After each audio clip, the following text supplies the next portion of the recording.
Good afternoon and welcome to the FX Daily Roundup. And it's still a relatively slow day here across the markets. We can certainly go in and take a quick look here with the indices.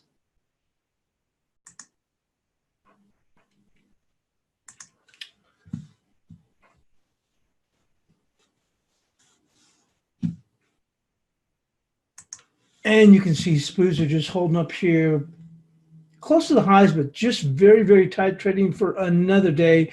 We did go in and get the NASDAQ going to move higher, but once again, very quiet trading. Treasuries on their lows here, and gold just holding steady here. Overall, relatively quiet. The one key thing I guess we can take a look at, you can see here with crude oil right up here at the $61 level here. And we were discussing in the chat room because I think it was about a week ago I saw on Reuters about there was a story about the consolidation we've seen in crude.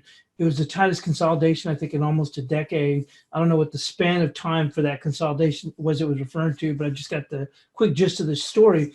And what I was referring to, or we were looking at not only the impact with the dollar CAD, but some of the people were looking at potential for shorts for crude. And as mentioned here, is that, you know, as we break out of that consolidation, I pretty much would go with the technicals because you can have momentum traders that are just going to go along with that. That may be not necessarily day traders or scalpers that are just going to go with that move, and you could end up seeing this crude continue to move higher. I haven't done anything with it lately, but I really wouldn't be interested unless we got back below $60 on a sustained basis. And I think, okay, it looks like we might have a top in place. Maybe we'll have to work lower. But as long as we've broken out of that consolidation area, and it's been a long consolidation area, then we may see this move continue. One of the guys was talking about some shorts and said, you know, sometimes when you see a breakout move, initially people trying to fight against it.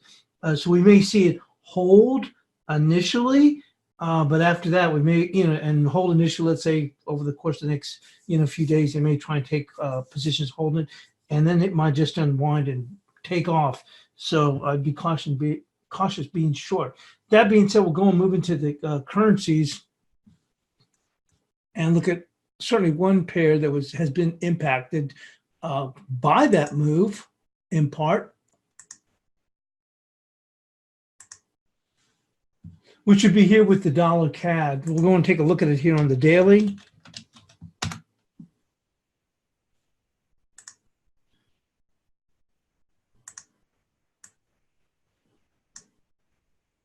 And you can see here we're coming right here into this trend line. Now, one of the things that we had gone over, I mean, we go over in the European crossover, certainly the FX Daily Roundup is just a quick recap of what's been going on. Obviously, we've been in very quiet markets, hadn't been a whole lot to recap.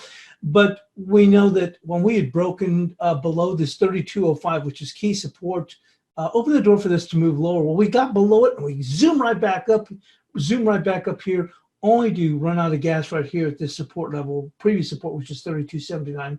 We came back, and as we got past 32.05, we've continued, with the exception of on Friday, we got a little bit of a pushback to test, but that came up short, and we've been pushing lower and lower. Obviously, with crude going higher, that works to the Canadian currency's benefits. So obviously, dollar CAD would move lower. We do have a support level coming in at 30, probably around, I guess it's going to be about, looks like it's about 30.90, but we do have a 2-hour level coming in here at 30.97.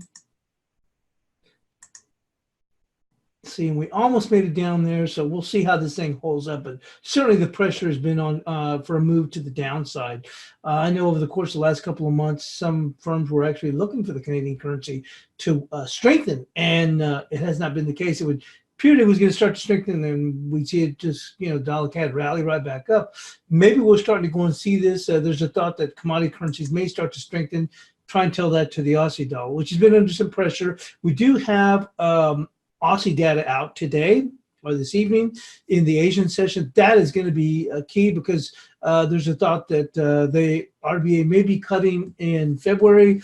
Governor Lowe was out stating that they're going to have to get an unemployment rate down to about 4.5% for them to see some inflation pressure, some pressure from wage pressure starting to build, to get it to eventually generate some additional growth. Well, that's probably not going to happen considering they're at 5.3. So potentially we can work lower, which is going to be an impact. Certainly going to go and be a key here, I think, with the sterling odd, which has actually come back and dip. We're looking for areas where we might get a bit of a pop here, where it can gain, and then potentially that may hold for a short time, but overall with Aussie potentially working lower, maybe not Aussie, but the sterling may end up giving back some. So what we're looking for, what the idea I'm thinking is that with that number, we could probably see the sterling odd rally on that, with the idea that we're going to see the Aussie weaken. And once we get back up into this area, actually now that's no longer going to be at 38%. We've actually moved lower. So probably moved right in here, which is that level we had actually was an initial level that we're looking at, which is this 92.17. Is actually in a confluence in here with the 92.21, which is going to be the 38%. Potentially, we can see the market rally on weak Aussie news, and then maybe we'll kind of hang around here, and then eventually start to slide back as we're starting to see some of these sterling pairs start to give back some of their gains. We'll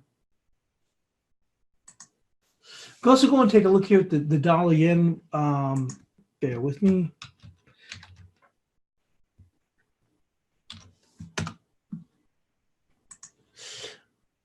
One of the levels that we were looking at that was key for the dollar yen was to get above 954. We got above that, but then we started to slide right back below it. But we're back above it today, and that's key on a daily. Now, where can we go?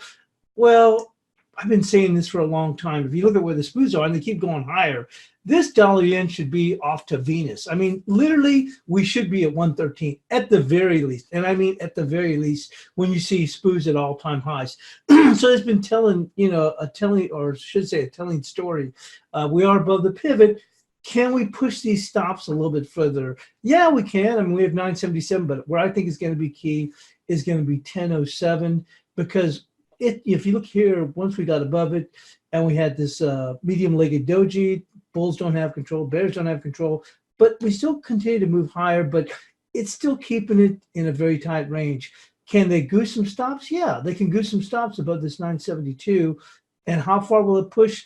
Well, I'm looking here at this area right here, 1007. Maybe we can push a little bit higher, but I think that 1007 is going to be key, because I'm not sure how much further SPUs can push. And look, SPUs are just add on, layers and layers of rally, and dollar yen hasn't done anything with it. So like I said, if you take that into context and say, wow, if you compare that, I really literally believe that we should be at least at 113, at least.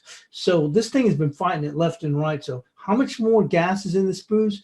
I wouldn't think too much. I'm not saying that we're, a tops today, but I'm just saying, considering how much this has fought it, I think the limit probably would be right around this 1007 area.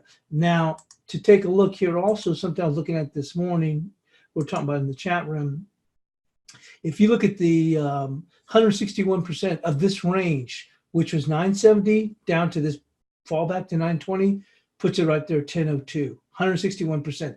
That would confluence rather nicely with this daily level here at 1007. So my thoughts are, we're discussing in the chat room, for now you have a good, what I believe is a good risk level right here with 1007. If you're an ardent dollar yen bear, well, at least you know where your risk is on a daily close. If you're not short yet and you're waiting, okay, let's watch the market, what the market does at 977, which would be new high right here on this move, and potentially if they squeeze up to 1007. Doesn't mean we can't go higher, but to me it just doesn't seem like it adds up. I mean, here's a SPUs, right here at the 3200 area, and we're just, what are we, 30 pips above this huge pivot. So that's why my concern there. We're going to move into the dollar peso. We've been sitting down here. Today's buy chart supports 1892. We've already taken a dip to 1890, but I thought that 1892 was going to go on in a hole here. If we look at the dollar peso, it has really gotten whacked. Good, but good. Overall, you can see it's just been down, down, down, honking the submarine horn. Once we got back below this pivot of 1923.6, I myself thought we'd probably find some support at 1908, maybe 1902 on the extreme. We did come down there, and we rallied back up to 08, and then we went back down. I thought, okay, that probably consolidate a little bit. No, they pushed lower to 1897 and then down here to 1892. And you can see the market holding. We'll see what happens. Obviously, where equities are certainly has a big impact on that, but we'll see if we can hold here. I just think with the fall that we've had, I don't know if there's enough move juice to get us to another level, which would actually send us to 1875. But as I mentioned, that's about it right here. Euro dollar's trading relatively quiet. Dollar index, well, we've had our resistance at 97.38. They are above that.